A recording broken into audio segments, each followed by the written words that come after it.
name is Crystal and welcome to my YouTube channel. It's Monday. Alexa, what's the time? The time is 10:47 a.m. So it's 10 to 11 on a Monday morning. Well, I guess it's just like every other day for me because that's the way it is. So I've got up.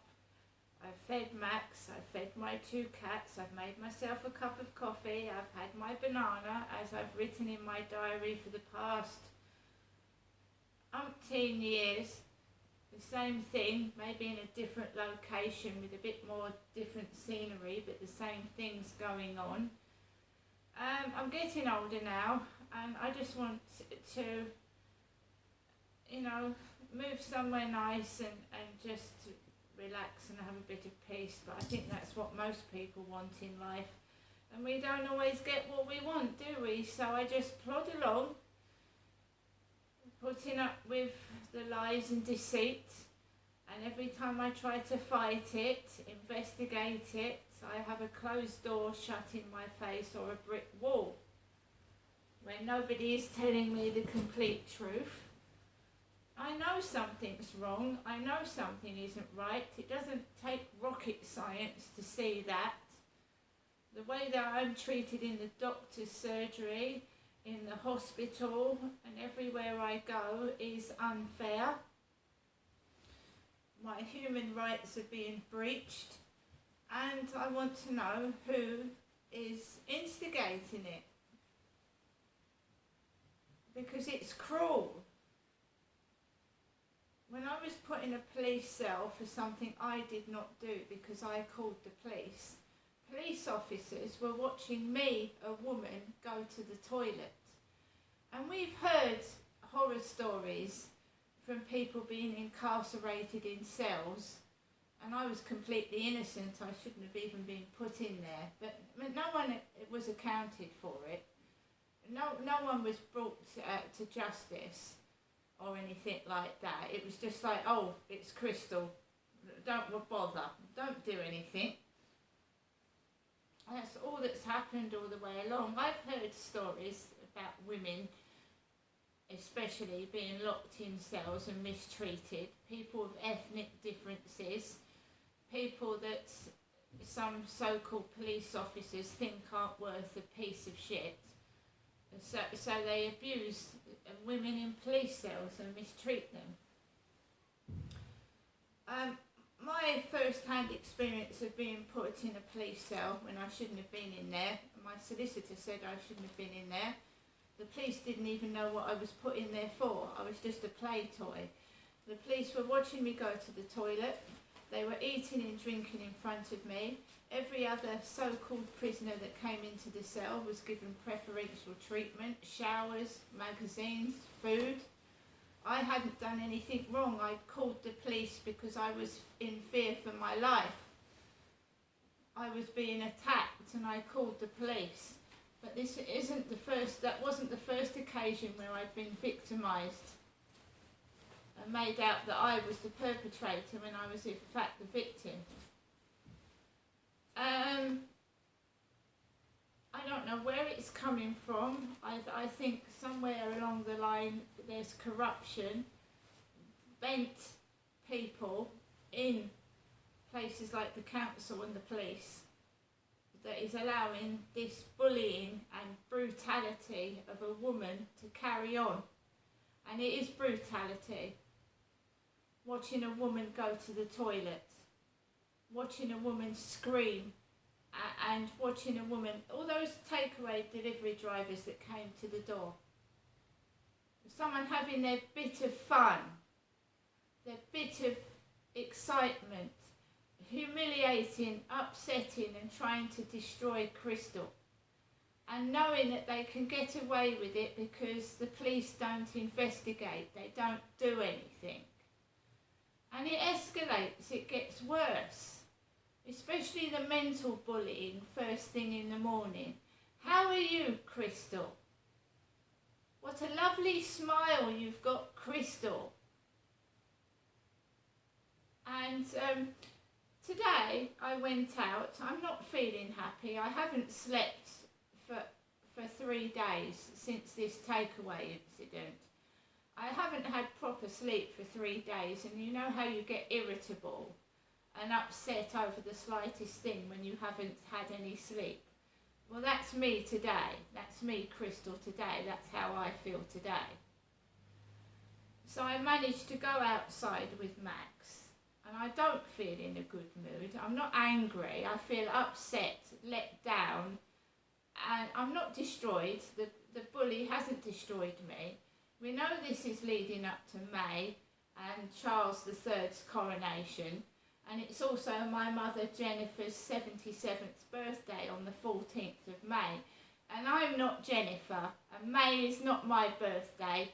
My birthday is in September, so you're not upsetting my birthday, because my birthday is towards Christmas. It's my mother's Jennifer's 77th birthday. And I've got a head full of hair. Again this morning, we've got sent a picture of Ian with a bald head. Ian with a bald head.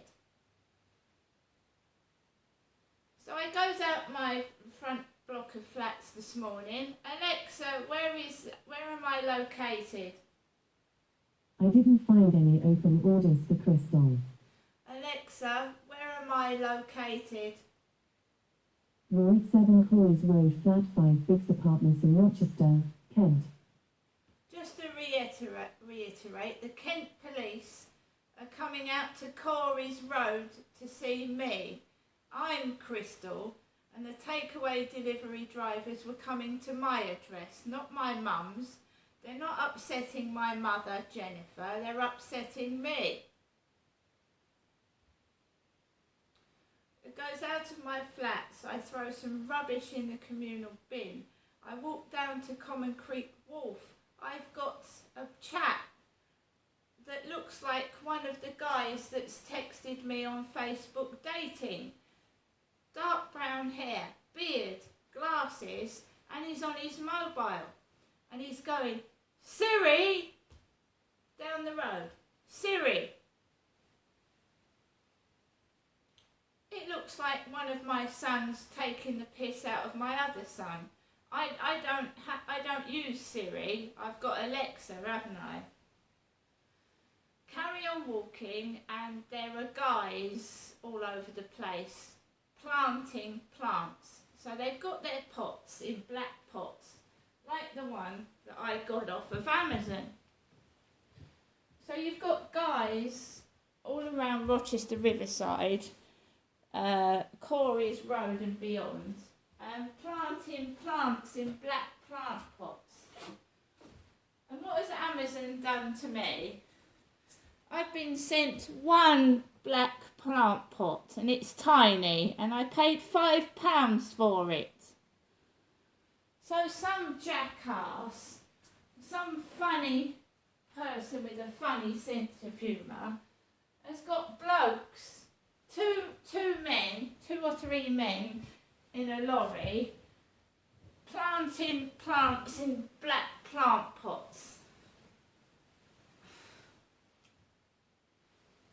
And I've got my thick yellow coat on because around the Rochester Riverside, whenever you walk past river or the sea, there's a wind. So I've got my hooded coat on. I'm dressed for comfort. So I walk past these gardeners, and then I go past the builders who are building the school. And I walk around the field by myself with Max, my dog. And he's from Liverpool, because my son got this dog from Liverpool, and he gave the dog to me to look after because he has a hectic life. He's a busy guy. So I'm looking after my son's dog. And it's from Liverpool. I'm not from Liverpool, I'm from London, and I live in Rochester, Kent. I haven't got a Liverpudlian accent because anyone with a remote bit of sense would realise that I'm British and I don't come from Liverpool because I would have a Liverpool accent. that's with anyone with any sense, but obviously there are some people that are obsessed with someone else and how they've connected them with me, I haven't got a clue. But I'm certainly not Liverpudlian. This Scottish person, I don't know who they are that keeps ordering these, who ordered these takeaways, but they're not, they need help.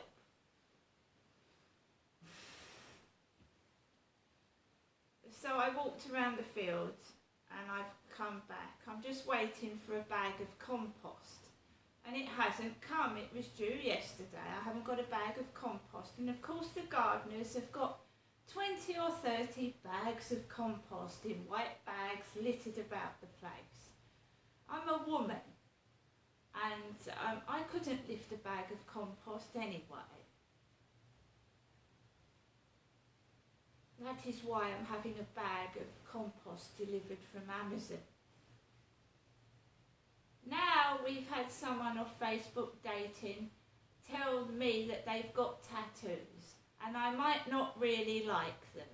And I've texted back, well, I know people have got tattoos, but I personally have not got one tattoo on me. No tattoos.